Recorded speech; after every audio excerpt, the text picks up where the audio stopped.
Бабалар ізімен экспедициясы батырлар мекеніне барды. Топ әуелі Қобыланды батырдың сүйегі жатқан жерге жетті.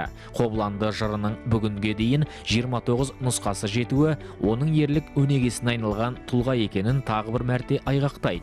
Еңселі жауынгердің сүйегі Қобда ауданы Жеренқопа ауылындағы мына кесенеде жатыр. Күмбездің төбесі дуылға іспеттес, ал ішіндегі үш найза мен қалқанның қойылуында ерекше мән бар.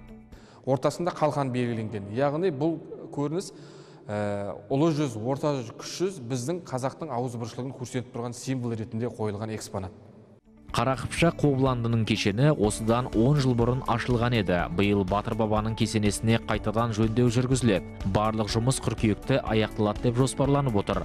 Оған қоса Қобда ауданының орталығында Қобыландының үлкен ескерткіші қойылмақ.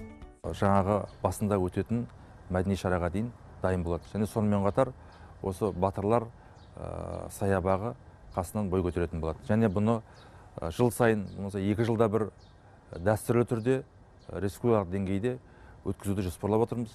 Ақтөбенің іргесіндегі Бестамақ ауылының бұл төбесінде елдің тағы бір ері Есет Батыр жерленген. Жоңғардың жойқын шапқыншылығы кезінде кіші жүзге қолбасшы болған Батыр асқан ерлігімен көзге түскен. Оған Тәуке хан айбатың аса түссін, найзаң мұқалмасын, ел намысы тұздығың болсын деп бата берген. Кесене ішіндегі ерекшелік Есеттің құлыптасы темірден қойылған. Ай тәрізді темір құлыптасының басындағы бірнеше нүктелер берілген. Жоғарғы жақта 19 нүкте. Ол Ағжан Машановтың болжамынша Құранның тірегі болған Бисмиллахир-рахманир-рахим дейтін сөзді береді.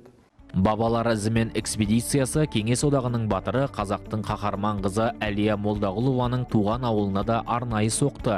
Шығыс шынарына балаған қайсар арудың ерлік жолымен келушілер мұражайда танысалады. Сонымен қатар экспедиция мүшелері Ақтөбе қаласының орталығындағы Әлия Молдағұлованың ескерткішіне гүл шоқтарын қойып, батыр қызға тағзым етті.